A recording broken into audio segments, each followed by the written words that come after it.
The moment Ethan Carter saw where that old mattress was headed, he forgot about the meeting that was supposed to change his company's future.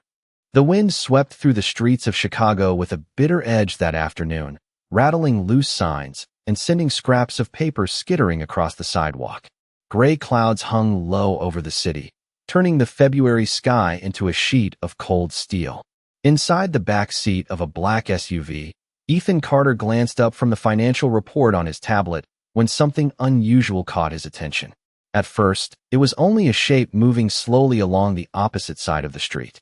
Then he realized it was a woman. She was dragging a mattress. Alone. The stained twin mattress bounced awkwardly against the cracked pavement, tied with a frayed rope she had wrapped around her shoulders. Every few feet, she adjusted her grip and pulled again. Cars passed without slowing. Pedestrians glanced at her before quickly looking away. The city had trained people not to stare at hardship for too long. Ethan watched as she struggled to maneuver the mattress around a fire hydrant. Her winter coat looked thin for the weather, and her worn boots left faint tracks in the slush gathering along the curb. She couldn't have been older than her late 20s. Yet exhaustion seemed to weigh on her more heavily than the mattress itself. "Sir," his driver asked, "we'll be at the board meeting in 10 minutes. Ethan didn't answer immediately. His eyes remained fixed on the woman outside. Something about the scene felt wrong. Not dangerous, just painfully out of place.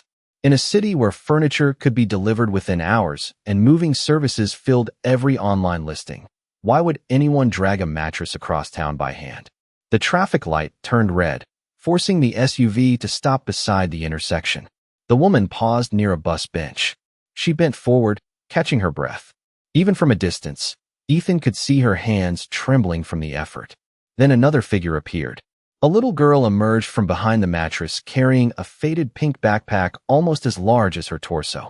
She couldn't have been more than 6 years old. A knitted winter hat covered most of her blonde hair. In her arms, she held a worn teddy bear with one button eye. The child looked up at the woman and offered a small smile. The woman smiled back despite her exhaustion. It wasn't the smile of someone complaining about life. It was the smile of someone trying to make sure another person felt safe. Ethan felt an unexpected tightening in his chest. The little girl reached out and gently patted the side of the mattress as if encouraging it to keep going. The woman laughed softly and said something Ethan couldn't hear through the glass. Whatever it was made the child giggle. The sound never reached him, but somehow he could imagine it. Green light. The SUV began moving again. Ethan looked back through the rear window. Most people would have forgotten the scene before reaching the next block. But he couldn't. There was something unfinished about it. Something that refused to leave his mind. "Take the next right," he said suddenly. His driver blinked. "Sir? The office is straight ahead." Ethan continued watching the shrinking figures in the mirror. The woman adjusted the rope around her shoulders. The little girl tightened her grip on the teddy bear and followed faithfully beside her. "Take the next right," Ethan repeated quietly. "I want to see where they're going." The SUV eased into traffic as Ethan watched the woman and child from a distance. He told himself he was simply curious. Nothing more. Yet 5 minutes later, he was still following them. The streets gradually changed around them. Glass office towers gave way to aging brick buildings. Trendy cafes disappeared. Empty storefronts began appearing between laundromats and discount shops. The farther they traveled, the more Ethan realized they were moving away from everything convenient. Grace Miller never once looked behind her. Her focus remained entirely on the mattress. Every block seemed to demand another burst of effort. She would stop, catch her breath, brush snowflakes from her eyelashes, then pull again. Beside her, little Lily marched with quiet determination. The child never complained, never asked to be carried. She simply kept pace while hugging her worn teddy bear. Against her coat, Ethan found that detail strangely moving. Most children her age would have been asking questions or protesting the cold. Lily seemed to understand that her mother was carrying something much heavier than a mattress. At one intersection, Grace paused outside a small convenience store. Lily waited beside the mattress while her mother stepped inside. Less than 2 minutes later, she emerged holding a paper cup. Ethan expected it to be coffee. Instead, Grace handed the cup to Lily. Steam drifted into the freezing air as the little girl wrapped both hands around it. Hot chocolate, Ethan guessed. Grace took nothing for herself. She smiled when Lily offered her a sip, but gently shook her head. Then they continued walking. Ethan leaned back in his seat. He had attended charity galas, written large donation checks, funded community programs through his company. Yet somehow this simple moment affected him more than any speech he had heard in years. The woman had almost nothing. Still, the child came first. 20 minutes later, Grace turned down a narrow side street lined with neglected buildings. Several windows were boarded up. Snow had collected in uneven piles along the sidewalks. Ethan frowned. People did not usually move furniture into neighborhoods like this. His driver glanced into the rearview mirror. "Sir, are you sure about this?" Ethan nodded. "Keep going." The mattress scraped against the pavement as Grace approached a faded brick structure near the end of the block. Ethan immediately noticed something strange. The building looked abandoned. Several windows were cracked. The paint had long ago peeled away from the entrance. A weathered notice from the city hung crooked beside the front door. Grace stopped in front of it. Ethan expected her to unlock the door and disappear inside. Instead, she carefully adjusted the mattress and looked down at Lily. The little girl smiled and gave her mother a thumbs up. Together, they began carrying the mattress up the front steps. Ethan felt confusion growing. This could not be where they lived. The place looked barely habitable. Then something caught his attention. Through one of the second-floor windows, a small face appeared behind the glass. A young boy, thin, pale, watching them. Moments later, another face joined his. Then another. Ethan sat forward. His eyes narrowed. More children were inside the building, waiting. Not for food, not for supplies, waiting for that mattress. And for the first time since this strange journey began, Ethan felt certain he was about to discover something that would change the rest of his day. Snowflakes drifted past the cracked second-floor window as Grace and Lily disappeared through the building's front entrance. Ethan remained seated for a moment, staring at the faces that had gathered behind the glass. There had been hope in those expressions. Not curiosity, not surprise. Hope. As if the arrival of that old mattress meant something important. "Wait here," Ethan told his driver. He stepped out into the cold and crossed the street. The icy wind bit through his coat, but he barely noticed. Up close, the building looked even worse. The brick exterior was weather-stained. Several windows had been patched with plastic sheeting. Yet faint traces of life appeared everywhere. Children's drawings were taped inside one corner window. A small handmade wreath hung beside the entrance. Someone was trying to make this forgotten place feel like home. Ethan quietly climbed the front steps. The main door was not fully closed. Through the narrow opening, he could hear voices drifting down from above. Laughter. Excited laughter. He stepped inside. The lobby smelled faintly of old wood, laundry detergent, and something cooking. Not the scent of abandonment. The scent of people doing their best with very little. Slowly, he followed the sounds upstairs. When he reached the second floor, he stopped. What he saw left him speechless. The large room ahead had once been an office space. Now it served as a shelter. Folding tables stood against the walls. Blankets were neatly stacked in corners. Children's books filled makeshift shelves built from wooden crates. There were no expensive renovations. No corporate funding. Just dozens of small signs that somebody cared. Grace and Lily were in the center of the room. Several children surrounded them.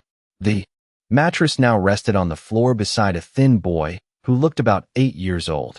His cheeks were pale. A knit cap covered most of his hair.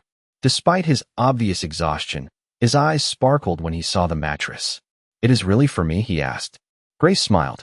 "Of course it is, Noah." The boy stared at it, as if she had delivered something priceless. Ethan felt a strange ache in his chest. It was only an old mattress. Yet to this child, it might as well have been a treasure. An elderly woman sitting nearby wiped her eyes. "You should not have spent money on this," she said softly. Grace knelt beside Noah and adjusted the blanket covering his legs. "Everybody deserves a good night's sleep." The room fell quiet for a moment. Then Lily stepped forward. She looked down at the mattress and hugged her teddy bear tightly. Ethan noticed the hesitation on her face. The little girl seemed to be making an important decision. Finally, she walked over and carefully placed the teddy bear on top of the mattress. Noah blinked. "What are you doing?" Lily smiled shyly. "You can borrow him." The boy looked stunned. "Really?" She nodded. "His name is Mr. Buttons. He helps when people feel scared." Grace's eyes softened. The elderly woman covered her mouth. Several children smiled. Ethan watched Noah carefully pick up the worn teddy bear as though it were made of glass. The gratitude on the boy's face was impossible to miss. And in that moment, Ethan realized something that unsettled him deeply. Grace had not brought the mattress because she had extra money. Lily had not shared the teddy bear because she had many toys. They were giving away things they actually needed, things they valued. And somehow, that made the gift far more powerful than anything money alone could buy. For several minutes, Ethan remained near the doorway without announcing his presence. The room carried a quiet warmth that had nothing to do with the aging radiators humming along the walls. Children sat at folding tables working on homework. A volunteer stirred a large pot of soup in a nearby kitchenette. An elderly man repaired a broken chair with careful hands. Everyone seemed to have a purpose. Everyone seemed to belong. Grace moved through the room, checking on people one by one. She asked a young mother whether her daughter was feeling better. She handed extra blankets to an elderly couple seated near the window. She listened when people spoke. Not the distracted listening Ethan often encountered in boardrooms. Real listening. The kind that made people feel seen. "Miss Grace," one little girl called out, running toward her with a piece of paper. "Look what I drew." Grace stopped immediately and examined the picture as though it belonged in a museum. "This is beautiful, Ava," she said. The child's face lit up with pride. Ethan watched the exchange and found himself wondering how many people in his own company felt that appreciated. Then his attention returned to Noah. The boy sat carefully on the mattress, holding Mr. Buttons against his chest. For the first time since Ethan had seen him, he looked comfortable. An elderly woman approached Grace and lowered her voice. Ethan could not hear every word, but he caught enough. "The doctor called this morning," the woman said. "They are still trying to find a treatment program that can help him." Grace glanced toward Noah. Concern flickered across her face before she quickly hid it behind a reassuring smile. "We will keep trying," she replied softly. "We do not give up on family." Family. The word echoed in Ethan's mind. None of these people appeared related, yet they treated one another like family.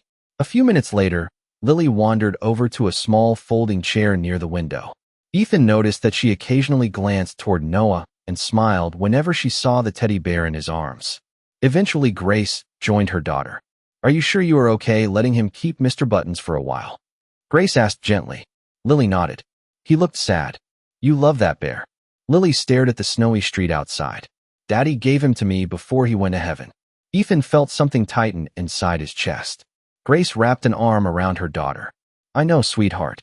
Lily leaned against her mother's shoulder. "But Noah needs him more right now." Silence settled between them. Grace kissed the top of Lily's hat. Her eyes glistened for a moment before she blinked away the emotion. Ethan looked down at the floor. Suddenly, the old mattress seemed far more significant than he first believed. This was never about furniture. It was about sacrifice. It was about a mother teaching her child that kindness mattered even when life was difficult. As Ethan stood there absorbing everything he had witnessed, a voice behind him broke the silence. "Can I help you, sir?" He turned and found an older volunteer studying him with polite curiosity. Several people looked up. Grace followed their gaze. For the first time that afternoon, her eyes met Ethan's directly. And in that instant, neither of them realized that this unexpected meeting was about to change far more than either one could imagine. Grace studied Ethan for several seconds. He looked out of place in the shelter, though not because of his expensive coat or polished shoes. It was the way he carried himself. The quiet confidence. The kind that came from being listened to whenever he spoke. Yet there was something else in his expression now. Something uncertain. Almost humbled. "Can I help you?" Grace asked politely. Ethan glanced around the room before answering. "I hope so. I think I am the one who needs help understanding something." A faint smile appeared on Grace's face. Several of the volunteers returned to their work after deciding he was not a threat. Ethan stepped farther into the room. Up close, he noticed how tired Grace looked. There were faint shadows beneath her eyes, the kind that came from too many responsibilities and too little rest. Yet she remained fully present for everyone around her. "I saw you bringing in the mattress," he said. Grace nodded. "It was a long walk." "Why did you do it?" The question escaped before he could stop himself. Grace seemed surprised. "Because Noah needed it." Ethan glanced toward the boy. Noah was carefully arranging Mr. Buttons beside him on the mattress. Most people would have focused on their own family first. Grace followed his gaze. "My family is fine." Ethan found that difficult to believe. Nothing about her coat, her boots, or the condition of the mattress suggested financial comfort. Grace seemed to read his thoughts.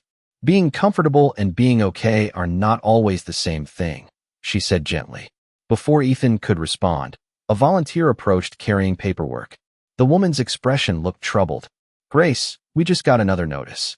The room immediately grew quieter. Grace accepted the envelope and opened it. As she read, the warmth slowly drained from her face. Ethan noticed several volunteers exchanging worried looks. What is it? One of them asked. Grace lowered the paper. For a moment, she seemed unsure how to answer. Finally, she took a slow breath. The city is moving forward with the building closure. A heavy silence settled over the room. Even some of the children sensed something was wrong. Noah looked up from the mattress. The elderly woman near him clasped her hands tightly together. How much time do we have? Someone asked. Grace glanced back at the notice. 3 weeks. The room remained silent. Ethan felt a knot form in his stomach. 3 weeks. After that, these people would lose the only stable place many of them had. Grace immediately shifted into problem-solving mode. She began reassuring people, explaining that they would explore options, contact organizations, make phone calls, search for solutions. Yet Ethan noticed something she probably hoped nobody would see. Fear. Not fear for herself. Fear for everyone else. As the conversations resumed, Ethan stepped closer to the folding table where the notice had been placed. His eyes landed on several documents stacked nearby: donation requests, medical assistance applications, utility bills. One name on a folder caught his attention: Noah Reynolds. Attached was a medical program application. Ethan hesitated before reading further. Then one line froze him in place. Emergency contact, Michael Reynolds. The name struck him like a distant memory suddenly returning. Ethan stared at the paper. Michael Reynolds. It could not be. Out of millions of people in Chicago, it could not possibly be the same Michael Reynolds he had known years ago. Yet as he looked toward Noah, a strange feeling settled over him. For the second time that day, Ethan realized there was far more to this story than he had imagined. The noise of the shelter gradually faded around Ethan as memories he had not visited in years surfaced without warning. Michael Reynolds. 10 years earlier, before Carter Technologies became a billion-dollar company, before private jets and magazine covers, there had been a winter night that nearly ended everything. Ethan had been driving home after an 18-hour workday when a severe snowstorm stranded dozens of motorists outside the city. His car had slid into a ditch along an isolated highway. Cell service was unreliable. Temperatures had dropped dangerously fast. Most drivers stayed inside their vehicles waiting for help. One man had not. Michael Reynolds. Ethan remembered him clearly now. A construction foreman with a worn jacket and an easy smile. Michael had spent hours walking through the storm, checking on stranded drivers, carrying blankets, sharing supplies, and helping people stay calm until emergency crews arrived. He never asked who anyone was, never cared about job titles or bank accounts. He simply helped because people needed help. Ethan remembered offering him money afterward. Michael had laughed and refused. Just do something good for somebody else when you get the chance, he had said. At the time, Ethan had promised he would. Somewhere along the way, he had forgotten. A small voice interrupted his thoughts. Mr. Ethan looked down. Noah stood beside him holding Mr. Buttons under one arm. The mattress made him appear slightly taller than before. Healthier somehow. Are you okay? Noah asked. Ethan blinked. Why would you ask that? Noah shrugged. You looked sad. The honesty caught Ethan off guard. He managed a small smile. Maybe I was remembering someone. Noah nodded as though that answer made perfect sense. My dad used to do that too. Ethan's heart sank. You remember your father? A little. Noah sat down carefully on the edge of the mattress. Mostly his stories. Ethan lowered himself into a nearby chair. What kind of stories? Noah's eyes brightened. Stories about helping people. Grace looked over from across the room, but allowed the conversation to continue. Noah hugged the teddy. Bear closer. Dad said that being important was not the same thing as being kind. Ethan felt those words land with uncomfortable precision. The boy continued. He always said that kindness lasts longer. For several moments, neither of them spoke. Snow tapped softly against the window panes. The old heating system rattled somewhere in the building. Around them, volunteers continued preparing dinner while children worked on homework. Ordinary sounds. Yet Ethan felt as though something inside him had shifted. Grace approached carrying 2 paper cups. She handed one to Ethan. Hot chocolate, she said. It is not fancy, but it helps. Ethan accepted it. The warmth spread through his hands. Thank you. Grace sat across from him. You knew Michael Reynolds, did you not? Ethan looked up in surprise. She smiled faintly. I saw your face when you read the file. Ethan nodded. He helped me once. Grace glanced toward Noah. He helped a lot of people. Ethan followed her gaze. What happened? Grace took a slow breath. After Michael passed away, Noah's mother became overwhelmed. Medical bills, housing problems, everything at once. When she became sick herself, this community stepped in. Ethan looked around the room again. Suddenly, he understood. This shelter was not built on funding. It was built on people carrying one another through impossible seasons. And now it was about to disappear in 3 weeks unless someone found a way to save it. That evening, Ethan left the shelter long after the sun had disappeared behind the Chicago skyline. The city lights reflected across wet pavement as snow continued falling in slow, silent waves. Yet his mind remained inside that second-floor room. The next morning, while executives gathered around a polished conference table waiting for him to discuss quarterly projections, Ethan found himself studying a different set of documents. Property records, city notices, building permits, legal filings. His assistant stood quietly across from his desk. Sir, are these the files you requested? Ethan nodded. Everything connected to that shelter. She hesitated. The building has been scheduled for closure for months. Multiple safety concerns. The owner stopped maintaining it years ago. Ethan continued reading. Is there any path to keep it open? Not under its current condition. The answer came quickly. Too quickly. Ethan leaned back in his chair. Outside his office window, downtown Chicago moved through another ordinary business day. People rushed to meetings. Deals were negotiated. Numbers rose and fell across stock market screens. Yet only a few miles away, dozens of people were facing the loss of the one place that made them feel safe. His phone buzzed. A reminder about an investor luncheon. Ethan silenced it. Then another thought surfaced. Michael Reynolds standing in a snowstorm years earlier, helping strangers without asking for anything in return. Just do something good for somebody else when you get the chance. Ethan stared at the city below. Perhaps this was the chance. Later that afternoon, he returned to the shelter. This time he entered through the front door openly.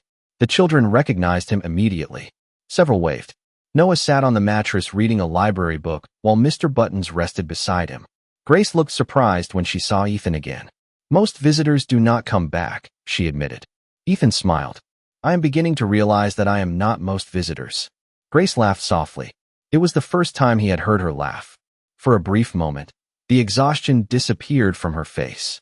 They walked toward a small office near the back of the building. The room contained mismatched furniture, filing cabinets, and a bulletin board covered with handwritten notes. Ethan noticed dozens of thank you cards pinned to one corner. You run all of this? He asked. Grace shook her head. Nobody runs it alone. That is kind of the point. Ethan studied the wall of notes. Some were written by children, others by elderly residents. One simply read, "Thank you for making us feel human again." Ethan felt a lump rise in his throat. Why do you do this? He asked quietly. Grace considered the question. Because someone helped me when I needed it. Ethan looked at her. Who? Her gaze drifted toward the window where Lily was helping Noah organize books. After my husband passed away, life became difficult. There were months when I was barely holding everything together. Then people showed up. Neighbors, friends, strangers. They carried me until I could walk on my own again. She smiled gently. Now it is my turn. Ethan looked around the tiny office. The shelter was not surviving because of grants or government programs. It was surviving because people refused to abandon one another. At that exact moment, neither Grace nor Ethan noticed the city inspector's vehicle pulling up outside the building. Inside sat a new notice. One that would make the shelter's situation far more urgent than anyone realized. The notice arrived less than an hour later. Grace stood in the center of the shelter reading the document while volunteers gathered around her. The color slowly drained from her face. Ethan did not need to ask what it said. He could tell from the silence alone. 3 weeks had become 72 hours. Due to structural concerns and safety regulations, the building would be closed immediately at the end of the 3rd day. No extensions. No exceptions. Around the room, worried conversations erupted. Parents exchanged anxious looks. Elderly residents lowered their heads. Several children sensed the fear spreading through the adults and quietly moved closer to the people they trusted. Noah clutched Mr. Buttons tighter against his chest. Lily instinctively reached for her mother's hand.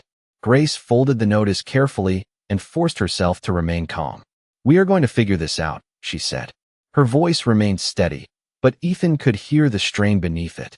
"We have overcome difficult things before." The words reassured others, yet Ethan noticed that Grace herself did not seem convinced.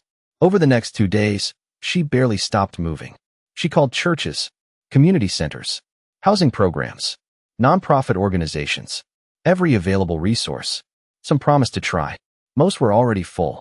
Winter had created more need than available space. Ethan watched it all unfold. He saw Grace working long after everyone else had gone to sleep. He saw volunteers sorting supplies and searching for alternatives. He saw people refusing to give up on one another despite having every reason to feel discouraged. On the evening before the scheduled closure, snow fell heavily across Chicago. Inside the shelter, families packed belongings into boxes. Children folded blankets. Volunteers labeled supplies. The atmosphere felt heartbreakingly familiar to anyone who had ever been forced to leave a place they loved. Ethan stood near a second-floor window looking out at the storm. His phone rested in his hand. For 48 hours he had been making calls of his own. Quiet calls, private meetings, urgent negotiations. Nobody in the shelter knew, not even Grace. At exactly 7 o'clock that evening, headlights appeared outside. Then more headlights. One by one, vehicles turned onto the street. Large vehicles, construction trucks, utility vans, black SUVs. The room gradually grew quiet as people moved toward the windows. Grace frowned. "What is happening?" she whispered. Ethan finally smiled. Across the street stood an old hotel building that had been vacant for years. Its windows had remained dark for as long as anyone could remember. Suddenly, every light inside illuminated at once. Floor after floor glowed against the snowy night. Gasps filled the shelter. Noah pressed his face against the glass. Lily's eyes widened. Grace looked from the building to Ethan. Confusion filled her expression. Then workers began unloading furniture. New mattresses, tables, medical equipment, fresh supplies. Trucks continued arriving. Ethan stepped forward. The building across the street was purchased yesterday. Grace stared at him. "Purchased?" Ethan nodded. "Renovations started this morning." For several seconds, she simply looked at him, unable to speak. Around them, people began realizing what was happening. Hope spread through the room faster than any announcement could. Tears appeared. Smiles followed. Noah hugged Mr. Buttons tightly and whispered something Ethan could not hear. Grace finally found her voice. "You did this." Ethan glanced around the shelter. At Noah. At Lily. At the volunteers. At the community Michael Reynolds would have loved. Then he answered softly. "No, you did. I am just finally keeping a promise I should have. Kept years ago." 3 months later, spring sunlight spilled across the windows of the renovated building that now stood as a symbol of something far greater than brick and concrete. What had once been an abandoned hotel had become a thriving community center and transitional housing program. Fresh paint covered the walls. Children's artwork decorated the hallways. Every room held signs of new beginnings. The old shelter residents had not simply been given a place to stay. They had been given a chance to rebuild. Noah's room sat on the 3rd floor overlooking a small community garden. His health had improved steadily. The mattress that Grace had dragged across the city remained beside his bed, not because he needed it anymore, but because he refused to let it go. To him, it represented the day everything changed. Mr. Buttons still occupied a place of honor on his pillow. Lily visited often after school. The 2 children spent hours reading books, playing board games, and planning imaginary adventures. Watching them together had become one of Grace's favorite sights. On a bright Saturday morning, families gathered in the community hall for a celebration marking the center's official opening. Volunteers filled long tables with food. Children ran through the room laughing. Elderly residents shared stories over coffee. The atmosphere felt less like a shelter and more like a neighborhood. Ethan stood quietly near the back of the room. He preferred it that way. Despite countless requests from reporters and local officials, he had refused publicity. This had never been about recognition. It had been about a promise. Grace approached carrying 2 cups of coffee. "You are hiding again," she said with a smile. Ethan accepted one of the cups. Old habit. Grace looked around the room. Her eyes lingered on the people talking, laughing, and living without fear of losing their home. You changed a lot of lives. Ethan shook his head. I helped fund a building. You changed lives. Before Grace could respond, a small voice interrupted them. Noah stood nearby holding a folded piece of paper. Mr. Carter? Ethan knelt to meet him at eye level. What is it? Noah handed him the paper. Inside was a child's drawing. It showed a woman pulling a mattress through the snow, a little girl walking beside her, a boy smiling from a window, and a man standing across the street watching. Above the drawing, written in careful handwriting, were 7 simple words. Thank you for keeping your promise. Ethan stared at the page. For a moment he could not speak. Across the room, sunlight streamed through the windows and illuminated dozens of ordinary people whose lives had become connected through acts of kindness. Grace noticed tears forming in Ethan's eyes and gently looked away, giving him privacy. Noah smiled. My dad would have liked you. Ethan swallowed hard and folded the drawing carefully. I think your dad is the reason I am standing here today. As laughter echoed through the building and children ran past carrying balloons, Ethan looked around one final time. Months earlier, he had seen a single mother dragging an old mattress through the snow. At the time, it seemed like a small moment, an ordinary moment. Yet sometimes the smallest acts reveal the biggest truths. Because the mattress was never what changed those lives. It was the kindness behind it. And kindness, once carried far enough, always finds its way home.